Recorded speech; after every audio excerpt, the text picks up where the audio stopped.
إلى آخر الحديث رواه الترمذي وما زادهم إلا إيمانا وتسليما اللهم صل على محمد وآله وصحبه وبارك وسلم الحمد لله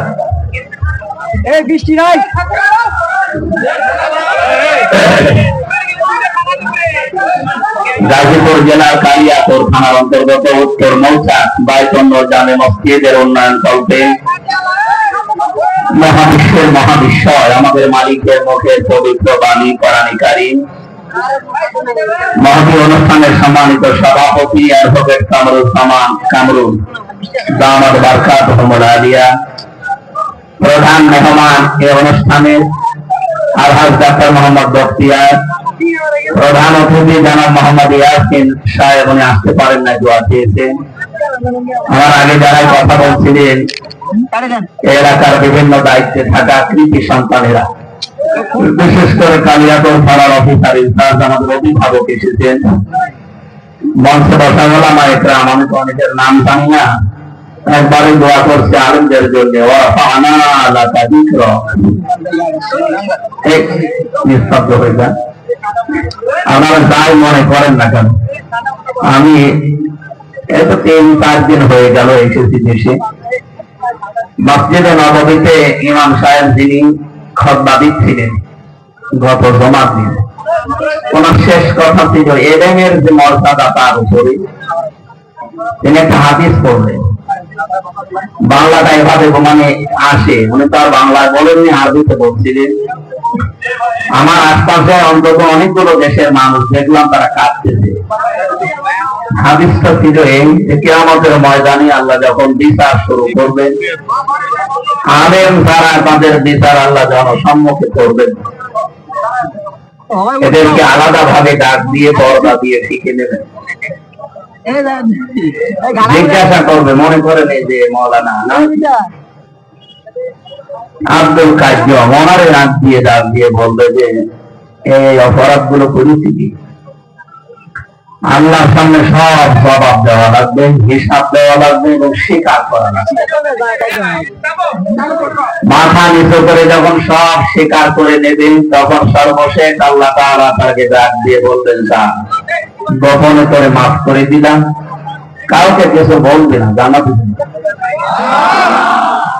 এটা শুধু নামের আগে আলেম আছে এই কারণে, এই জন্য আলেমদের সম্মান মর্যাদা কামনা করছি। দুনিয়া আখিরাতে এদের মর্যাদা আল্লাহ আরো বাড়িয়ে দেন।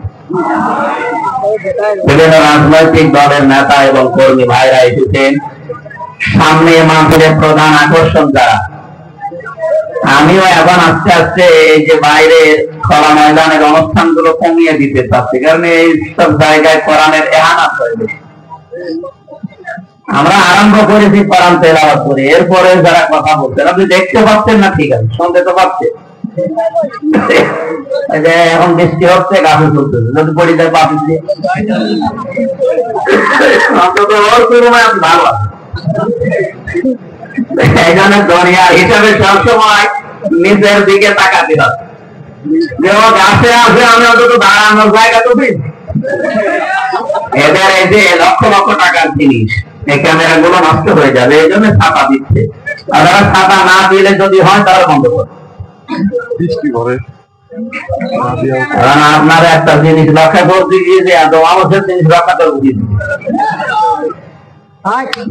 ডক্টর মিজানুর রহমান আজহারি ভাই এই যে ময়দানের আলোচনা গুলো ঘটিয়েছেন এই কারণে, এবং এই যে 11-12 বছর দেশের বাইরে লেখাপড়া সহ আরো জালেমদের কারণে ছিলেন, আপনারা জানেন। তো উনি এগুলো করতে চান না, এই জ্ঞানদানের কারণে আমার সাথে মাঝে মাঝে কথা হয় এই কথাগুলো, যে আপনি যেভাবে সারা দেশ দৌড়া, আমার দ্বারা সম্ভব হয় না, শুধু এই মানুষের জ্ঞানদান। এই জন্য উনি ইনডোর গুলো নেন, অডিটোরিয়ামের ভেতরে কোনো আওয়াজ নেই, আগে মোবাইল গুলো সব বলেন অফ করে ফেলে, সেটা বলে না। নিস্তব্ধ পরিবেশ না হলে একটা কথা বোঝানো চাই। এটা যেহেতু একটা ক্লাস চলছে, আর এই ক্লাসে যারা ছাত্র বসে আছে, এই ছাত্র ছাত্রী তো আর সব এক মাপের না। আমরা 1 থেকে মাস্টার্স পর্যন্ত যারা ক্লাস করেছি, যে যে ক্লাসে পড়ি প্রত্যেক ক্লাসে ওই মাপের ছাত্র আছে। এখানে বিশ্ববিদ্যালয়ে যারা ক্লাস নিত দেখতাম 82 জন আমরা ছেলে মেয়ে ছিলাম। স্যার লেকচার দিলে 45 মিনিট কখন যে চলে যায় আমরা টের পাই, কারণ সব এক মাপে। এখানে যারা বসে আছে কি সব এক মাপে? এখানে এমন মানুষ আছে ইশারা দিতে বসে, এমন মানুষ আছে একবার বললে বসে, এমন মানুষ আছে 7 বার বললে বসে, আর এমনও মানুষ আছে ওরা পিটানো লাগবে তাও বসে। এইরকম ছাত্র ছাত্রী নিয়ে আমরা এখন 45 মিনিটে একটা ক্লাস করতে চাচ্ছি। থাকবেন তো ইনশাল্লাহ? যদি বৃষ্টি না আসে, আর বৃষ্টি এসে গেলে আমরা শেষ করে দেবো ইনশাল্লাহ। দল মত জাতি বর্ণ ধর্ম নির্বিশেষে আজকের এই অনুষ্ঠান, যেহেতু এই দেশে সবাই আমরা আছি। কয়েকদিন আগে সিঙ্গাপুরে ছিলাম, সেখানে 100 জনের মাত্র 5 জন মুসলমান আর 95 জন অমুসলিম। মালয়েশিয়াতে 100 জনের 61% মুসলমান, বাকিগুলো সব অমুসলিম। আমরা যারা এখানে বসে আছি, এই দেশে যারা বসবাস করি, আমাদের 100 জনের 92 জন আমরা মুসলমান। বলেন সুবহানাল্লাহ। অন্যান্য জাতির ভাইরা যারা আছেন তাদেরকে কোরআন কারীম শোনার জন্য, বোঝার জন্য, এর কাছে আসার জন্য আহ্বান জানাচ্ছি। কয়েকদিন আগে যশোরে কলেজের এক অধ্যাপক, মানে বিসিএস ক্যাডার, হিন্দু বেটা না হিন্দু ভদ্রলোক, উনি এসে মুসলমান হবে না, কোরআন শরীফ জানতে চায়। আমি বললাম যে স্যার, আপনার মুসলমান হওয়ার দরকার নেই, আপনি শুধু কোরআন শরীফ আমাদের ধর্মীয় গ্রন্থ একটু বুঝে বুঝে পড়বেন। আপনি 2-3 মাস সময় নেন, 2-3-4 মাস যত সময় লাগে একটু বুঝে বুঝে পড়বেন। আপনি যদি আরবি না পড়েন, বাংলায় পড়েন, ইংরেজিতে পড়েন, যে ভাষায় পড়েন একটু বুঝে পড়বেন। মুসলমান হওয়া আপনার একদম দরকার নেই। উনি 3 মাস পরে দেখি নিজের থেকে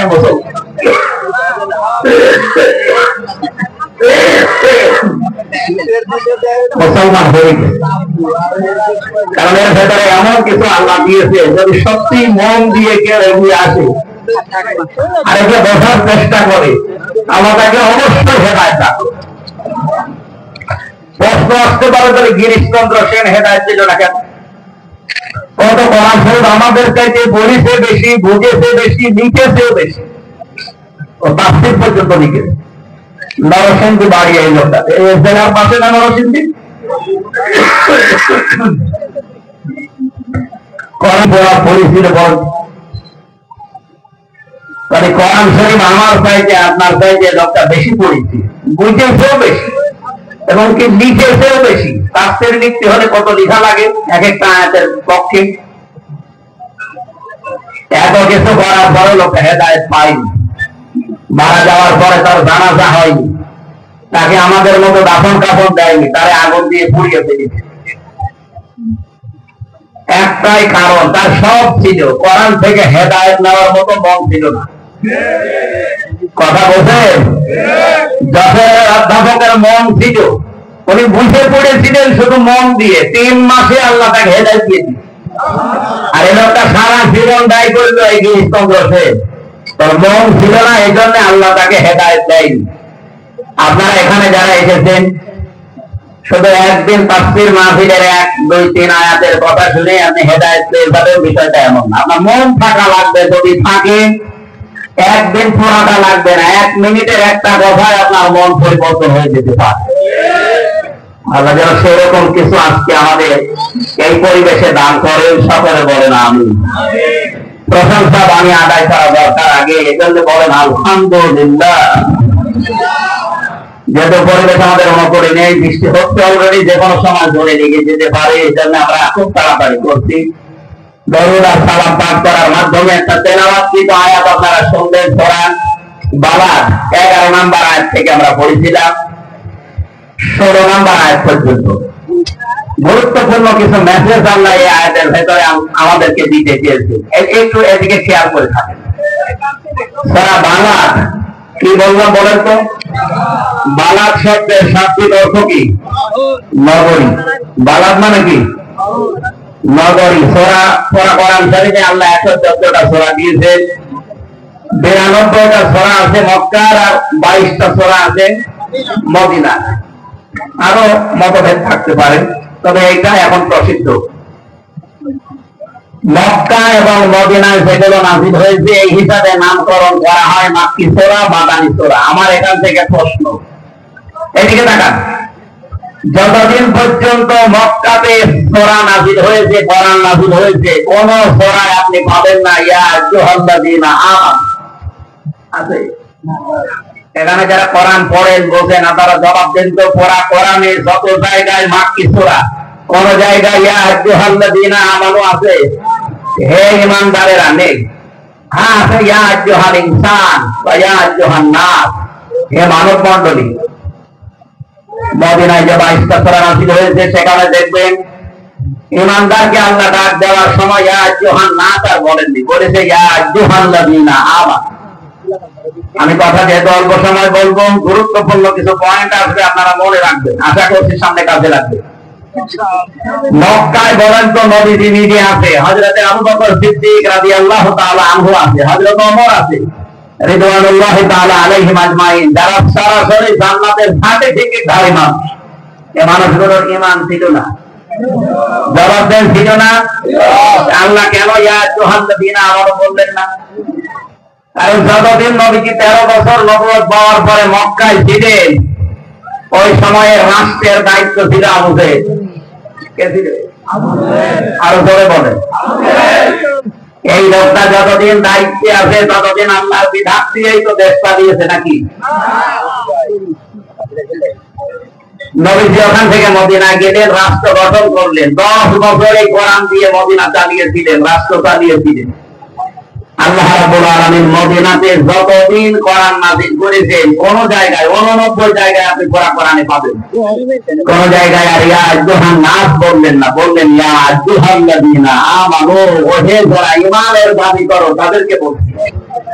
আমার ছোট্ট মাথার ভেতরে এই চিন্তা এসেছে, আমি মদিনার লাইব্রেরিতে ছিলাম, অনেকক্ষণ ছিলাম, অনেকগুলো বিষয় নিয়ে আলোচনা করতে। আমার এক বন্ধু থাকে ওখানে মদিনা বিশ্ববিদ্যালয়ে, তার সাথে বসে এই যে 5 দিনে 3 দিনই তার সাথে চেষ্টা করলাম দেখি কিছু নেওয়া যায় কিনা। এই বিষয়টা আমার মাথার ভেতরে এসেছে।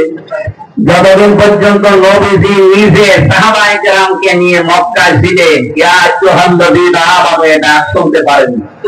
মদিনায় গিয়ে শুনেছিলেন একটাই মাত্র কারণ সেখানে রাষ্ট্রীয় ভাবে ইসলাম কায়েম হয়েছে, কোরআনের বিধান চলছে।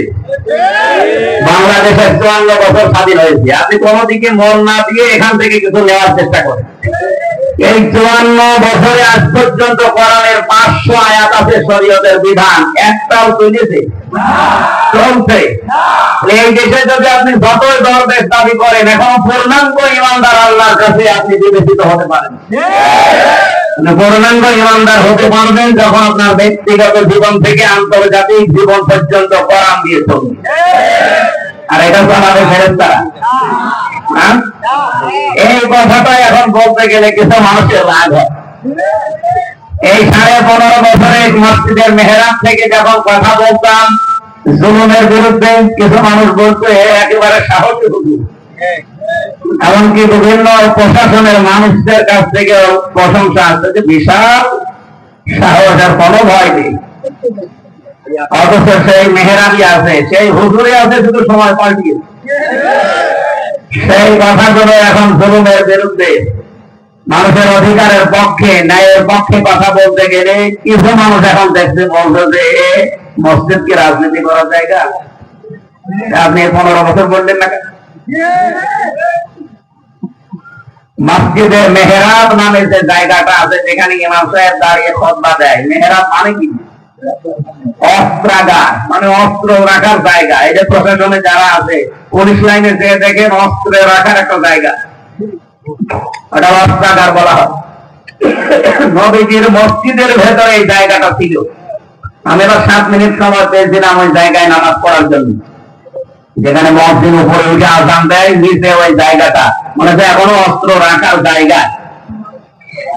আপনি এই কথাগুলো এখন জুলুমের বিরুদ্ধে, শিরকের বিরুদ্ধে, কুফরের বিরুদ্ধে, বেদাতের বিরুদ্ধে এই মসজিদের মেহরাব থেকে বললে আপনার কাছে রাজনীতি মনে হয়? আপনাকে তো আমার মনে হয় হাসিনা রঙে ধুন।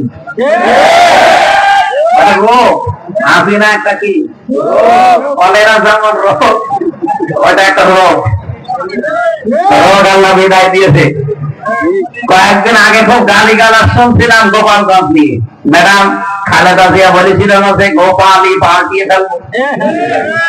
আমারে সাংবাদিক বলছো যে আপনি কি চান? আমি বললাম যত গালি গালাজ হচ্ছে অন্তত এই গালি গালাজ থেকে ওই জেলাকে বাঁচাতে হলে জেলাটা বিভিন্ন জেলায় ভাগ করি। ওদিকে নড়াইল আছে, এদিকে ফরিদপুর আছে, মাদারীপুর আছে, এটার মধ্যে 3টা আসন, খুব বড় জেলা না, এত গালি গালাজ না খেয়ে 3 আসন 3 জেলায় ভাগ করে দিন, ওরা কেউ গালিও দেবে না, কারণ জেলায় শুনে আপনি ম্যাডাম কাছে যাবে ওপরে ভাগ করেন না, আমার ওপরে ভাগ করেন কেন? আমি তো বলি ভাগ করে দিতে, আর উনি তো বলি পাল্টিয়ে ফেলবে। উনি যদি থাকতো এখন আসে, আর যদি সত্যি সামনে চেয়ার পায় ও জেলার নাম রাখবে? গোপালগঞ্জ আমার মনে হয় গোলাপগঞ্জ বানিয়ে দেবে। আমি তো গোলাপগঞ্জ বানাতে চাইনি, আমি বলেছি সব ভাগ ভাগ করে দিয়ে নাম থাকবে না, মানুষ গালিয়ে দেবে, আমি বাঁচাতে চাই না, আর আমারই এখন বাদ দেয়। মানে এই জেলায় আসো করে আমরা দেখবো, কি দেখবে না? আপনারও যা আছে আমারও তাই আছে, কি দেখবে? সম্মানিত ভাইরা, আমরা যে কথা তুলেছিলাম সরাই বাবা মাক্কি সরাইটা, মদিনায় যতদিন পর্যন্ত নবীজি ইসলাম কায়েম করতে না পেরেছেন ইয়া আইয়ুহাল্লাযীনা আমানু শুনতে পারেননি। বাংলাদেশে 54 বছরে আমরা যারা আছি মনে করছি শুধু 2 বেলা জিকির করে মসজিদে একটু সময় ব্যয় করে আমি জান্নাতে চলে যাব, না, জীবনও পারবেন না। এই আয়াতগুলো তাহলে মিথ্যা হয়ে যাবে। যারা আলেম আছে তাদেরকে আমরা অ্যাক্টিভ হওয়ার জন্য বলছি। সূরা বালাদের 11 নম্বর আয়াতে আল্লাহ পাক বলেন ফালাকা হামালা আবাকা ওয়া মা আদরাকা মাল আবা। হে নবী, এই মানুষগুলো কিন্তু গিরিপথ পাড়ি দিতে রাজি না।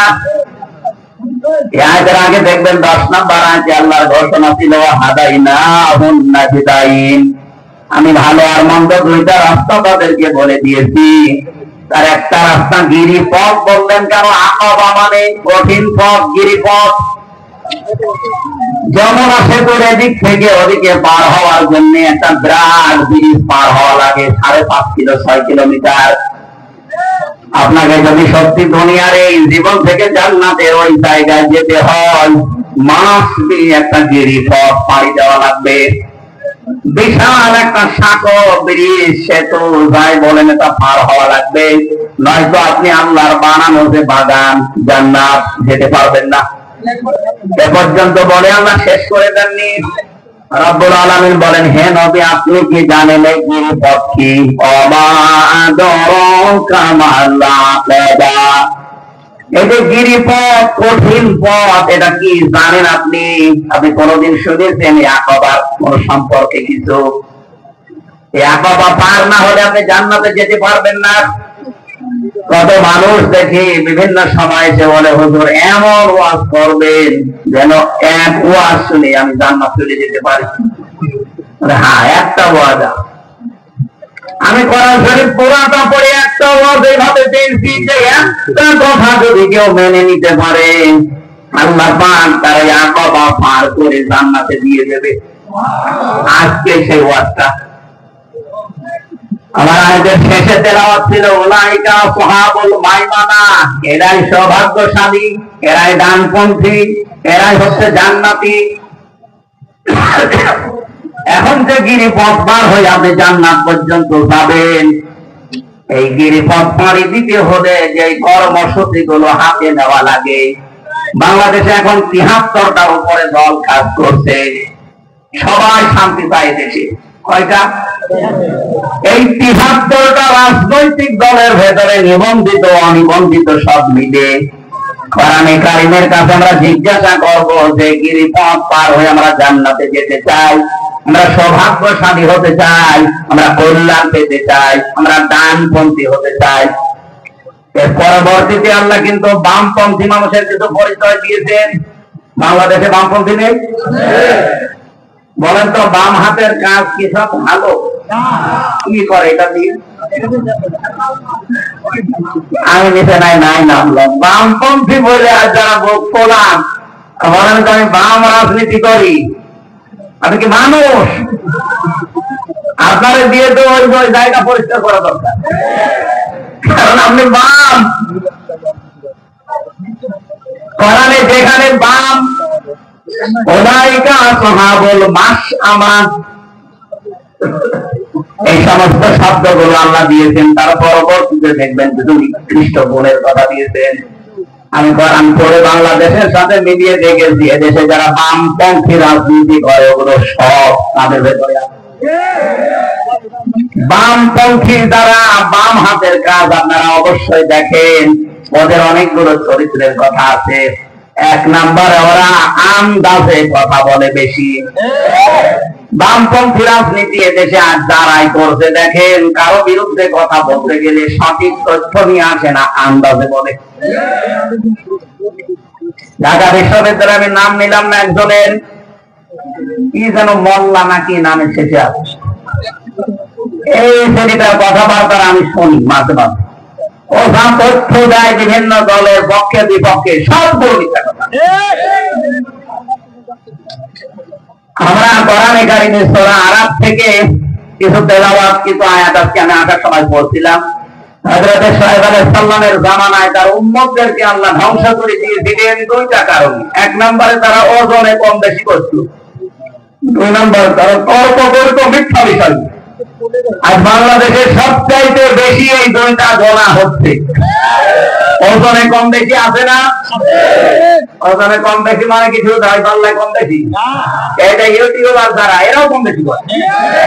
দেখবেন আমি যা বলছি কাট সাট করে এর সাথে আরো কিছু রং চং দিয়ে আমার এমন কালার করবে যে রাস্তায় বের হয় দুষ্টা।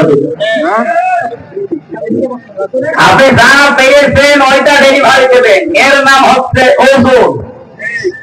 আজ প্রাইমারি থেকে বিশ্ববিদ্যালয় পর্যন্ত, হাফেজি মাদ্রাসা থেকে দাওরা পর্যন্ত যারা শিক্ষক আছে, ওনারা শিক্ষকতা করার আগে যে জ্ঞানগুলো নিয়েছে, এই জ্ঞানগুলো যারা আহরণ করে অর্জন করে, এই জ্ঞানগুলোই যদি ক্লাসে ওইভাবে সঠিকভাবে দিতে পারে তাহলে আর প্রাইভেট পড়া কোচিং করা লাগে এখন আর লাগছে না।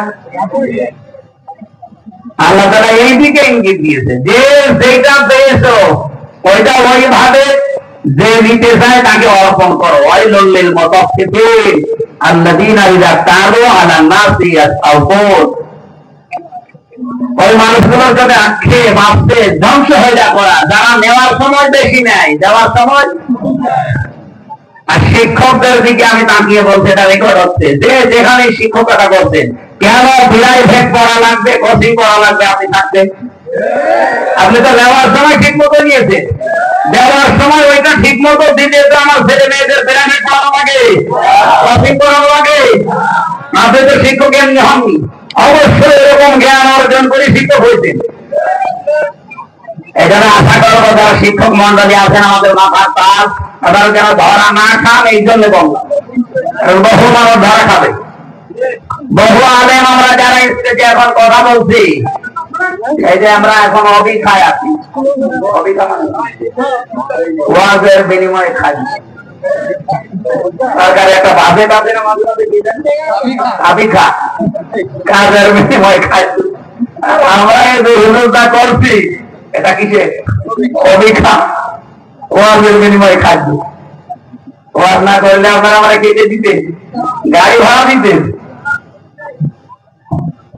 এই অপেক্ষা করে যারা এদেশে আমরা থাকছি দাঁড়িয়ে আল্লাহর নাম নিয়ে, তাদেরকেও বলছি আমরাও কিন্তু ওজনে কম বেশি করছি। মসজিদের মেহরাব থেকে শুরু করে যত জায়গায় যত ভাবে আমরা কথা বলি, সে রাজনৈতিক ময়দানে হোক আর ধর্মীয় ময়দানে হোক, আজ আমরা অধিকাংশ মানুষ ওজনে কম বেশিতে ব্যস্ত। কিভাবে? আমি কাবা শরীফে জমার নামাজ পড়েছি একটা, মসজিদে নববীতে পড়েছি একটা। ওনারা 35 মিনিট করে বয়ান করলেন আরবিতে, কথাগুলো আমি বুঝেছি, কিন্তু সঠিক যেভাবে তুলে ধরা দরকার, তাকওয়ার উপরে একজন, এলেমের উপরে একজন তুলে ধরতে পারে না। কারণ দেশের রাজতন্ত্র চলছে, সঠিকভাবে ওই কথাগুলো যদি কোরআন হাদিস দিয়ে যেভাবে বলা দরকার তুলে ধরে, দেখবেন তার পরের দিন ডাক্তার সালের মতো উনি গুম হয়ে যাবে। এই 15 বছর যেটা আমাদের দেশে ছিল। আমরা ওই ময়দানে বসে কথা বলতাম, কিন্তু এখান থেকে নাক বরাবর না গিয়ে ঘুরিয়ে যেতাম। কথা বুঝতেছেন? আমরা আগামীতে আর কোরআন হাদিসের কথা বলতে গিয়ে আর ঘোরাঘুরি করতে চাই। এই ঘোরাঘুরি করার জন্য অনেকে এখন চেষ্টায় আছে। যারা যেভাবে কথা বলছেন এই কথাগুলো আপনাদের না, এই কথাগুলো আপনাদের বিভিন্ন প্রতিবেশীরা শিখিয়ে দিচ্ছে, এটা আমরা অলরেডি জানি। যারা এই কথা এই দেশে বলতে পারে, মুসলমানের 92% মুসলমানের দেশে, যে চরমপন্থা আর মৌলবাদ এই দেশে যেন অভয়ারণ্য তৈরি করতে না পারে, এ কথাটা জীবনও তার না। এই কথাটা অবশ্যই দাদাদের শিখিয়ে দেওয়া কথা। কারণ আমরা তো তার বাবার জীবনী পড়েছি। তার বাবা সারা জীবন ছিল সাম্রাজ্যবাদী, এই ভারতের আগ্রাসন বিরোধী। আপনি শহীদ জিয়াউর রহমানের পুরা জীবনী পড়ে দেখেন, সারা জীবন তিনি ভারত বিরোধী। ভারত তার ভয়ে কেঁপেছে, অথচ তাদের আদর্শ নিয়ে আর যারা রাজনীতি করছে তাদের মুখে আলেমদের বিপক্ষে এই কথাগুলো শুনতেন। আমরা জানি এই কথাগুলো আসলে তাদের না, তারা উন্মাদ হয়ে গেছে, পাগল হয়ে গেছে। এই পাগলামি বন্ধ করা দরকার, নয়তো পরিণতি সাহেবে দেখা যায় যে হাসিনা মুঠে হয়ে যাবে। আপনারা মজলুম, আমরাও মজলুম, আপনাদেরকে আমরা ভালোবাসি, সতর্ক করলাম, এরপরে আপনার মনে যা লাগে তাই করেন। যারা বলে এক জিয়া লোকান্তরে লক্ষ জিয়া ঘরে ঘরে, এই কথাটা তাদের মুখে মানায় না। কারণ জিয়াউর রহমানের সারা জীবনী পড়ে আমি নিজে পড়ে দেখেছি, কোনোদিন তিনি চাঁদাবাজি করেন, পাথর দিয়ে মানুষ খুন করেন। আপনি করছেন, অবশ্যই আপনি জিয়ার রাজনীতি করেন না, অন্য কিছু আপনি ঢুকিয়েছেন। আরাফাতের ময়দানের পাশে মসজিদে নামিরা আছে। 16 সালে একবার দেখলাম ইমাম সাহেব খুতবা দিতে আরবিতে আমাদের দেশের শহীদ রাষ্ট্রপতি জিয়াউর রহমানের নাম নিয়ে দোয়া করছিল। উনি ওখানে নিম গাছ লাগিয়েছে, যেটাকে এখন জিয়া গাছ বলা হয়। ওনার নামে প্রায় 1-1.5 মিনিট দোয়া করলো শহীদ জিয়াউর রহমান এই নাম নিয়ে। কিন্তু হঠাৎ আরবি বলতে বলতে বাংলা বলছেন, বাংলা মানে এইটা, ওই আরবি নামটা বাংলা নাম আরবির ভেতরে উনি চালিয়েছে।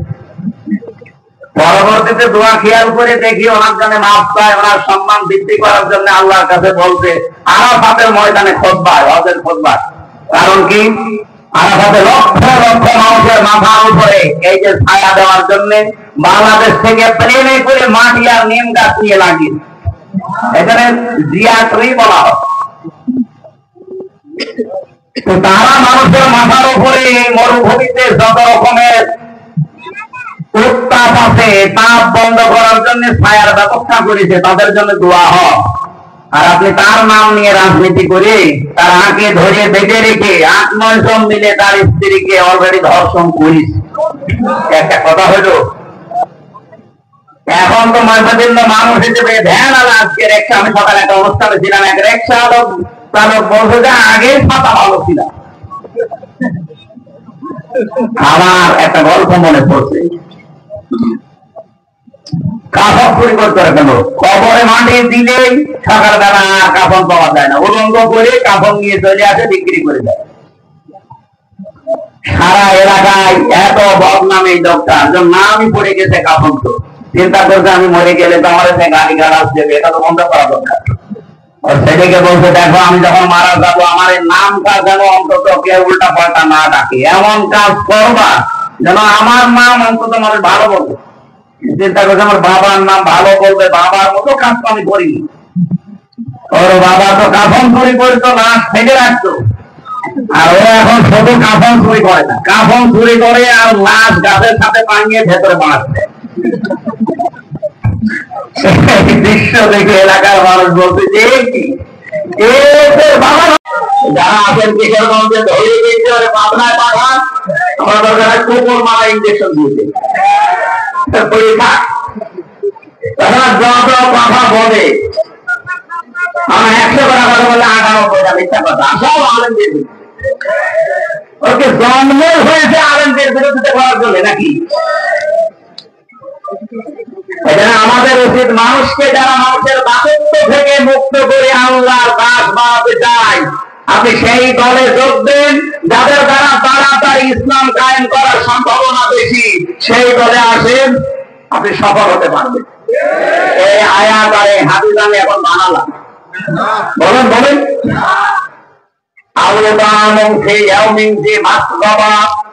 যারা এতিম মিসকিন অসহায় যারা, তাদের কাছে যারা এগিয়ে যায়, আজ 1 বছর 1 মাস এই দেশটা দ্বিতীয়বারের মতো আমরা যারা স্বাধীনতা বলছি, বলেন তো 1 বছর 1 মাসের ভেতরে সবচাইতে বেশি মানবতার কাছে এগিয়ে গেছে কোন দল? আপনি আন্দাজে না বলে নিরপেক্ষ দৃষ্টি দিয়ে বলেন। আমার কুষ্টিয়া জেলা দৌলতপুর থানায় ভাঙন আরম্ভ হয়েছে, বন্যা চলছে, কত বন্ধ কুষ্টিয়ায় আছে। শুধুমাত্র দেখলাম এই 3 দিনে বাংলাদেশ জামাত ইসলামী, যদিও তারা মুসলিম, যদিও তারা নিজেরাই অসহায়, 15-16 বছর তারা নিজেরাই অসহায়। এর আগে আমি অ্যাক্টিভ ছিলাম না শিবিরে, জামাতে কোনো দলে না, হয়তো অভিজ্ঞতা বাদ করে খেতাম। এখানে আসার পরে আমি অ্যাক্টিভ ভাবে মিশে কাজ করে দেখতে পাচ্ছি জামাত কর্মী মানেই সমাজ কর্মী। এদের আসল কাজ এইটা যে সমাজে উন্নয়নমূলক কাজে আপনি আগে অংশগ্রহণ করেন। এখানে আহ্বান জানাচ্ছি, এদের চরিত্রটা আপনিও নেন, আপনাকেও মানুষ ভালোবাসে। মানুষকে জোর করে কিছু হয় না, তার প্রমাণ হাসিনা এত জোর করেছিল। 3টা বছর আমার যোগাযোগ বিচ্ছিন্ন রেখে, শুধু বউ থেকে, ছেলে মেয়ে থেকে না, মা বাপ থেকে না, দুনিয়া থেকে বিচ্ছিন্ন করে রেখেছিল মাটির নিচে। কি করতে পেরেছে? গাছি করেছিলাম প্রায় 3 বছর। কি করতে পেরেছে শেষ পর্যন্ত? সেটাকে ওরা বেশি ঘৃণা করে, সেই দলে এখন আমরা অ্যাক্টিভ হয়ে গেছি। আমার জামাত ইসলামে অ্যাক্টিভ হওয়ার জন্য হাসিনা পাই। ও যদি এইভাবে কষ্ট না দিত, আমার মনে হয় আমি এভাবে আসতাম না। আগে যে ছিলাম অভিজ্ঞতা করে গেতাম। আমার এখানে অ্যাক্টিভ করার জন্য আপনি দায়ী। আপনি দিল্লি বসে বসে এখন তোমার ভালো, আপনার জন্য যে অন্তত আমি অ্যাক্টিভ ভাবে একামতে দিনের দায়িত্ব পালন করার জন্য একজন হতে পেরেছি, আপনাকে এই জন্য ধন্যবাদ। আপনার কারণে বহু মানুষ এরকম অ্যাক্টিভ ভাবে এসেছি। আমরা 76 জন আলেম এক জায়গায় ছিলাম, মাওলানা মাহমুদুর রহমান ভাইসহ। আমি তার নামটা আসলেই দোয়া করিনি, কারণ এই 3 বছরে অনেক অবদান তার আমার উপরে আছে। জেলখানায় খাবার খাওয়া যায় না। গাজীপুর জেলা কি গরিব? কাশিমপুরে, গাজীপুরের ভেতরে না, কি খাবার দেন আপনারা? মাওলানা মামুনুল হক হাফিজাহুল্লাহ, আল্লাহর বান্দা 3 বছর আমার সাথে এক ঘরে ছিল, পাশাপাশি রুমে। আমরা প্রতিদিন সকালে আর দুপুরের খাবার আমরা একসাথে খেতাম। খাবারটা গরম করতে পারতেন না। এটা যদি না থাকতো আমার শরীর গা আমার মনে হয় আমি আরো দুর্বল হয়ে যেতাম।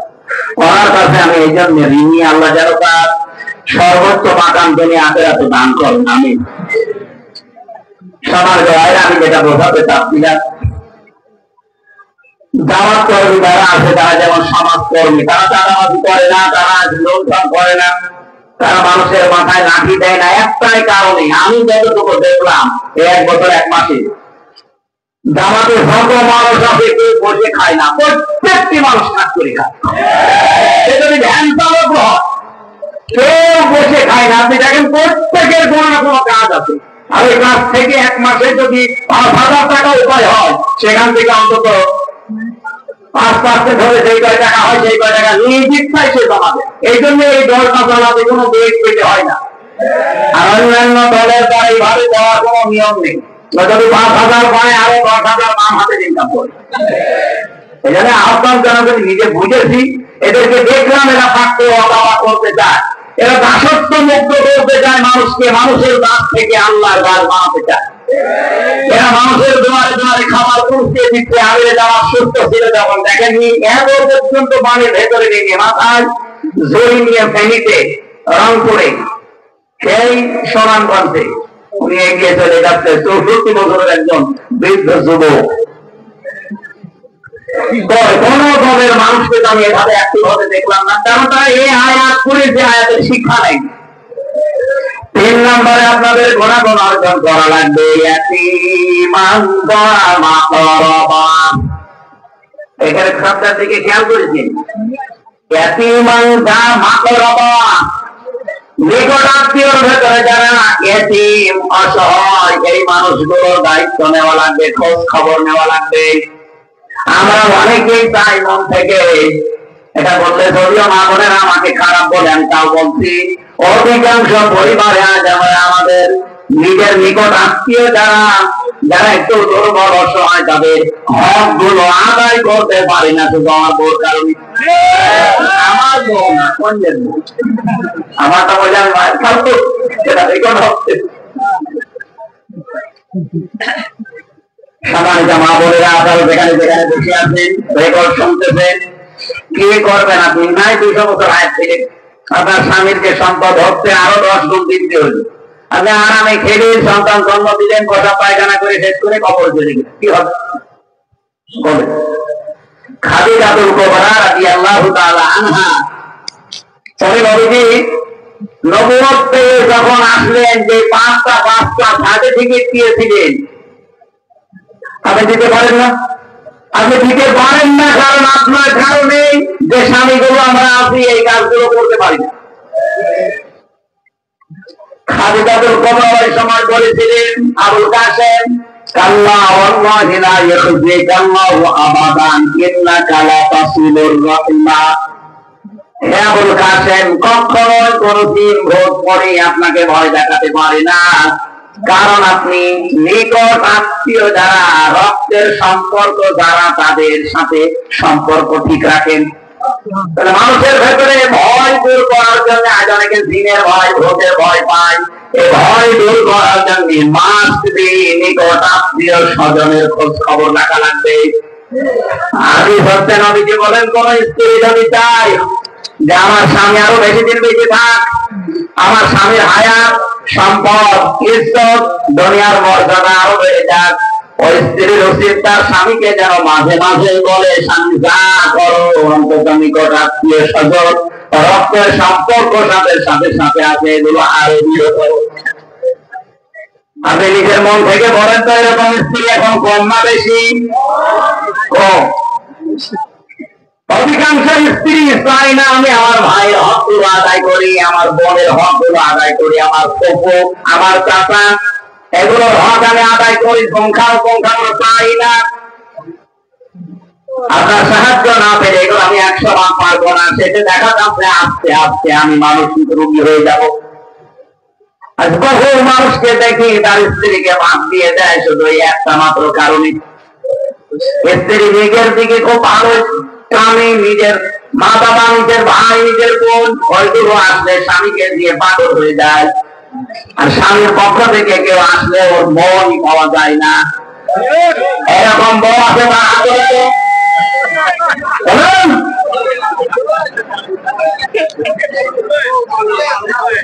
যাদের এরকম আছে তারা সাবধান, সম্মানিত মা বোনেরা, নামাজ পড়ে রোজা রেখে আর কালো বোরকা পরে আপনি কি করবেন?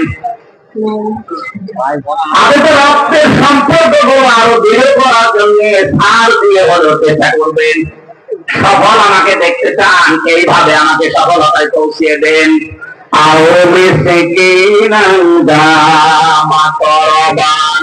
তুরব থেকে এসেছে, তুরব মানে ধোলা মলিন, ধোলা পাবি।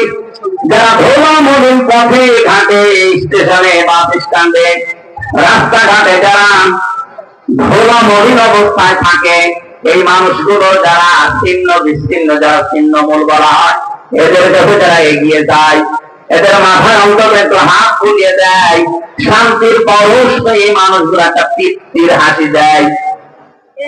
নবীজি জানিয়েছেন, একটা এতিমের মতন এই তৃপ্তির হাসি আল্লাহর আরশ পর্যন্ত তোমার উপরে খুশি হয়ে যায়।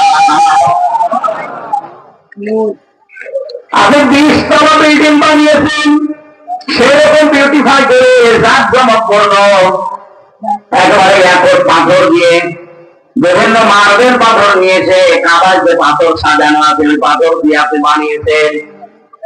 এই 20 তলা বিল্ডিং এর মূল্য আল্লাহর কাছে যত না বেশি, একটা ছিন্নমূল ধোলাবালি মলিন অবস্থায় যারা বিভিন্ন জায়গায় আছে, এরকম অসহায় মানুষের পাশে যদি কেউ ছুটে যায় আর তাকে যদি হাসি দেখতে পাওয়ার জন্য চেষ্টা চালায়, ওই লোকটার প্রতি আল্লাহর আরশ পর্যন্ত খুশি হয়ে যায়। বলেন তো এই কর্মসূচিটা বাংলাদেশে ৭৩টা দল কাজ করছে। আমি তো নিজে দেখতে পাচ্ছি কারা নিয়েছে, যারা নিয়েছে কান খাড়া করে চলেন, করার হাতে নিয়ে বলছি আপনারা সফল হবেন। আল্লাহর কসম আপনারা সফল হবেন যারা মানুষকে ধরা বলিনি অসহায় ছিন্নমূল মানুষের কাছে এগিয়ে যাচ্ছে। কমিশন বানাতে দিয়েছিল সরকার নারীদেরকে। আমার তো চেহারা দেখে মনে হচ্ছিল না যে এরা নারী। নারী কমিশনে যে কয়েকজন ছিল আপনি তাকিয়ে দেখেছে দেখি মহিলা না পুরুষ। কোরআনের 13টা আয়াত ভুল করি, 26টা হাদিস তারা ভুল করি। আমার ভাইরা, আমি যে কথা এখান থেকে নিয়ে আসতে চাই, আপনি নারী কমিশনারে বসে কমিশনে বসে এই জায়গায় যদি কোরআনে কারিমের এই নির্দেশগুলো নিজে পালন করে ৯২% মুসলমানের দেশে বাস্তবায়নের জন্য ডক্টর মোহাম্মদ ইউনূসকে আপনারা চেষ্টা চালাতেন। আজ যে কথাগুলো উঠতেছে আলেমদের পক্ষ থেকে, একটা কথা আলেমরা এদেশে বলতো না, মুসলমানেরা বলতো না, আপনাদের পক্ষে থাকতো। আপনি কি করলেন? যৌনকর্মী যারা আছে তাদেরকেও নাকি শ্রমিকের মর্যাদা দেওয়া লাগবে। একটা কথা বলি, তার সারাটা জীবন নির্যাতিত যৌনকর্মী যারা আছে। আমি একটা সাক্ষাৎকার পেয়েছিলাম এই গোলাবন্ধ ঘাটের। এই মেয়েটা দুর্ভাগ্যের কারণে সেখানে যে পড়েছে, কি নির্যাতন তার উপরে ৮ বছর চলছে। এক একদিন ৮, ১০, ১৫, ২০ জন করে তার ইউজ করে, ব্যবহার করে, কিন্তু কাঙ্ক্ষিত মানে টাকা পয়সা তার দেয় না। তার তো এমনিতেই কষ্ট। আরো বিভিন্ন মেডিকেলের যে সমস্ত বিষয়গুলো যেগুলো নিচে নামলাম না, সবগুলো থেকে তারা আপনি কষ্ট দিচ্ছেন, বঞ্চিত করছেন। তার একটা পেশা হলো, আর আপনি তাকে শ্রমের মর্যাদা দেওয়ার জন্য কুটি করে লিখেছেন। আমার মনে হয় তাদেরকে শ্রমের মর্যাদা না দিয়ে আপনি নিজে ওই শ্রমের মর্যাদা নেন।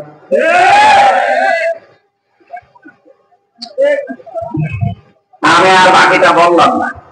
যতক্ষণ পয়েন্ট আমি ৩১৮ পৃষ্ঠা পুরাটা পড়েছিলাম, প্রত্যেকটা লাইনে মনে হচ্ছে সব ইসলামের বিরুদ্ধে। ধোলা বলেন যারা যে সমস্ত অসহায় ছিন্নমূল মানুষ, আমাদের কাজ হবে এখন থেকে যে যে জায়গায় আছে এখান থেকে এদের কাছে এগিয়ে যাওয়া। সম্মাকানা মিনাল্লাযীনা আমানু ওয়া তাওয়াসাউ বিস-সাবরি ওয়া তাওয়াসাউ বিল মারহামা। এরপরে যারা ঈমান আনতে পারে, ঈমান